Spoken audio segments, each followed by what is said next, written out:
Hey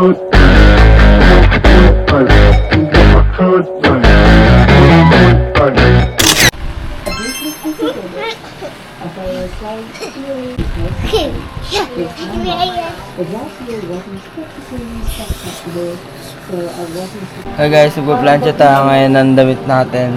Kasi may serve tayo bukas Sabado ngayon. So, ayan.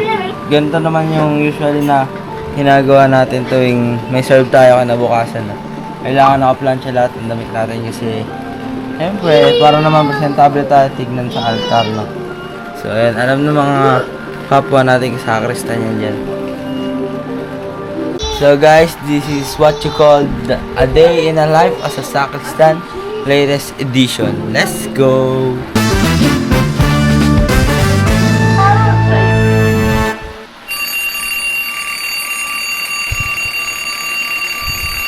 So guys, good morning. Ang oras pala natin ngayon is 5:15 ng umaga, Sunday. So may serve na tayo ngayon. So maliligo muna tayo, samahan nyo ako. Let's go!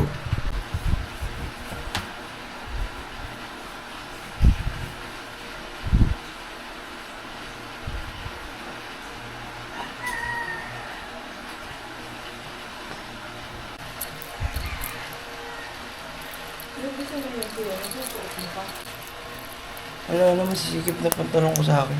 Ano ang susot kong pantalon?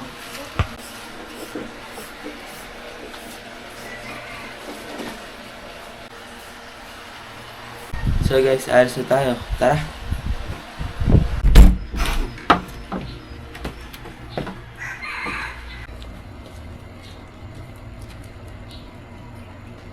Nagmamadali na tayo ngayon. Kasi 6:40 na, no? So umulan pa. Pupunta na tayo dito sa first chapel natin. Let's go. Ang oras na talaga. So maliliit tayo. Bilisan natin. Let's go.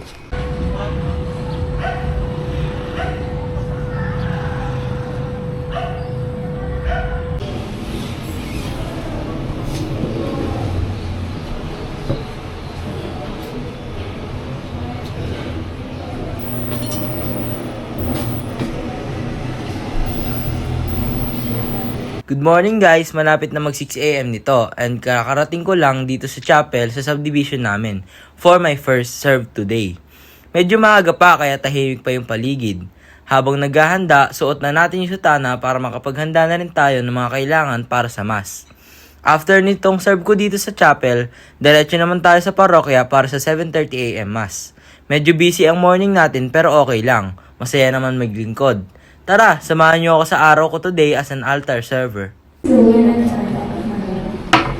is Roland National Mr. and Mrs. Bernardo Happy Mrs. Victoria Magana Mr. Danny Ferdinand and Mrs. Torres Mr. and Mrs. Supera and Rina Santiago. So tayo magbihis guys. Let's go, serve tayo. Tapos na yung serve natin guys na magbibihis muna tayo. Then uuwi muna tayo, papalit muna tayo ng t-shirt. Let's go. Yeah, wake up in the morning, sun shining bright. Yeah, camera on hand, yeah, we're taking flight. From the altar to the road, yeah, I'm feeling free. Family by my side, that's my energy. Yeah, every step, every smile I take, got a story that I'll never fake. Simple days turn to something new.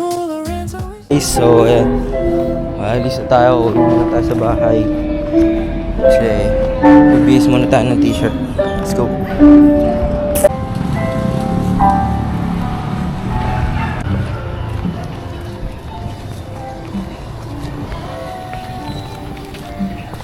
So malapit na tayo sa bahay guys. So samahan niyo kami. Magbihis muna ako, tapos rekta namin sa parokya. Let's go.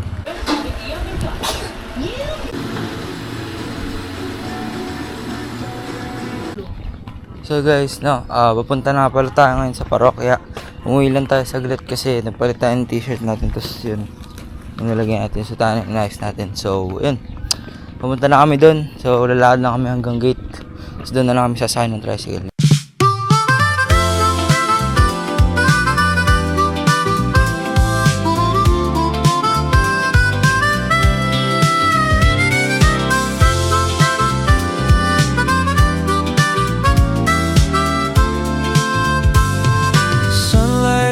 face, new day. Take it slow, I'm on my way. Got my dreams, I hold them close. Little steps, but I want the most. I don't rush, I take my time. Every move I make it mine.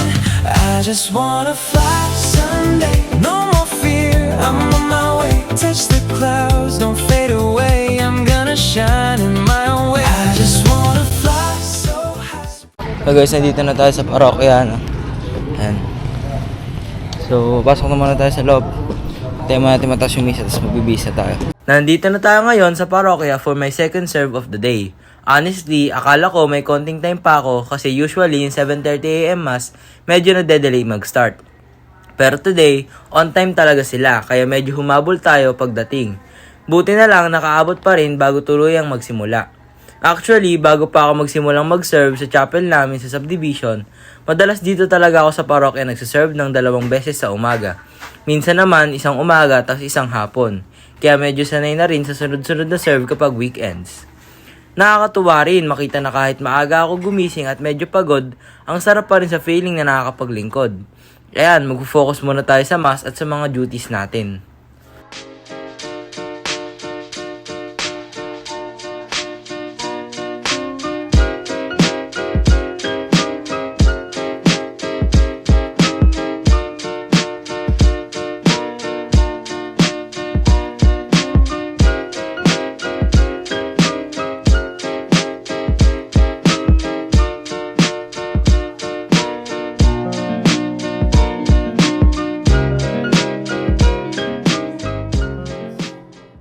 So guys, no, papunta na tayo dun sa kabila kasi medyo na-late tayo ng konti. So, yun. Punta na muna tayo dun. Let's go. Serve muna ako.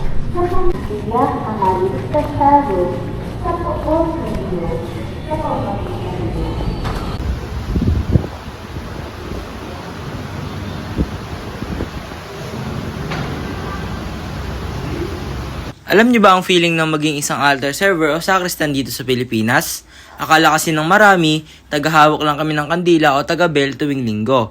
Pero honestly, mas malalim ang duty namin dito. So, samahan niyo ako sa Sunday serve ko ngayon. Maaga pa lang, diretso agad ako sa sacristy para ihanda yung suot ko. Kung mapapansin nyo, hindi na suta ng itim ang gamit namin. It's a pure white alb na ngayon. This white garment actually represents our baptismal innocent. Siyempre, kailangang planchahing mabuti kasi bawal ang lukot sa harap ng altar. Bago mag-start, tinitignan muna namin kung anong klaseng misa ang sasalangan namin. Kapag regular mass or low mass, mas simple lang ang galaw at walang masyadong ceremonies. Pero kapag high mass ang duty mo, asahan mo na ang full-blown liturgy. May incense o kamangyan at mas maraming ceremonies. Once the mass starts, bawal na ang malikot o lilingon kung saan-saan. Full focus ka dapat lalo na sa pagpapatulog ng bell tuwing consecration o pagtataas ng hostya. Kahit nakangangalay, tumayo o lumuhod, masarap sa pakiramdam na nakakatulong ka sa paggabay sa pananampalataya ng mga tao. Marami ang nagtatanong sa akin kung mahirap ba maging sakristan. Ang laging sagot ko, kung hindi mo talaga to gusto o kung hindi mo talaga calling, mahihirapan ka talaga. Kasi hindi lang ito basta forma o exposure. Sakripisyo talaga siya, pero kapag mahal mo ang ginagawa mo, fulfilling siya. Kasi bukod sa pagsiserve, estudyante rin ako na nangangarap na maging piloto. Gusto kong makasali sa palarong pambansa at pangarap makapasok sa Green School sa Manila. Mahirap pagsabayin, pero kung puso ang pinapairal mo sa pangarap at sa paglilingkod, kayang-kaya. At yan ang day in my life bilang sakristan. Ikaw, anong pangarap mo?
guys, di pa muna pala tayo makakasabay kay mama, no? So may election pa kasi kami mamaya. So di kasi pwede i-video yun. Medyo syempre for privacy na rin ng ministry namin. So di ko muna i-video yun para may election kami mamaya. So ayun, uwi na sila mama and dito muna ako. So yun, dito na end yung vlog. Please like, share, and subscribe para sa mga sa channel. Yun lang, bye bye.